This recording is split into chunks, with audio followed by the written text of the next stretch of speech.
ఒరే ఆంధ్రప్రదేశ్ ప్రజలారా, నేనురా మీ పెట్రోల్ అసలు మీకు బుద్ధుందా? స్టాక్ లేదని పెట్రోల్ బంకుల దగ్గర ఆ కిలోమీటర్ల క్యూలేంట్రా? అసలు ఈ కొరత వెనుక్కున్న నిజమేంటో చెప్తా వినండి. వాట్సాప్ గ్రూపుల్లో ఎవడో పనిలేని అంకుల్ పెట్రోల్ బంకులు బంద్ అని మెసేజ్ పెట్టగానే అసలు అందులో నిజమేంతో కనీసం బుర్ర పెట్టి ఆలోచించకుండా గొర్రెల మందల బంకుల మీద ఎగబడిపోతున్నారు.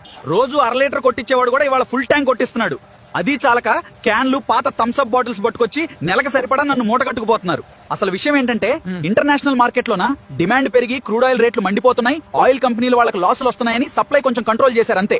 ఫ్యాక్టరీల ఓనర్లు పబ్లిక్ బంకుల్లో స్టాక్ జురుకుంటున్నారు. దీనికి భయపడిపోయి ఒక్కొక్కడు క్యాన్లు, డ్రమ్ములు, ఆఖరికి ఇంట్లో నీళ్ల బిందులు తెచ్చుకుని బంకుల్లో లేకుండా నన్ను ఎత్తుకుపోతుండా.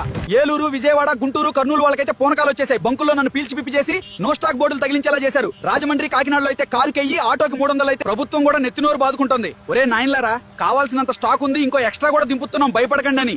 అయినా మీకు చెవిటివాడి ముందు శంఖం ఊదినట్టే ఉందట్రా. సోషల్ మీడియా పుకార్లు నమ్మి థమ్స్అప్ బాటిల్స్, పిల్లల పాల డబ్బాల్లో నన్ను దాచే కక్కుర్తి ఆపండ్రా. మీరు నెలకు సరిపడా ఎత్తుకుపోవడం వల్లే బంకుల్లో స్టాక్ అయిపోయింది తప్ప దేశంలో నా కొరత లేదా? నువ్వు బాధ్యత గల తెలుగువాడివైతే ఈ పుకార్ల ప్యానిక్ కాపడానికి వీడియోని మీ వాళ్ళకి షేర్ చేయి.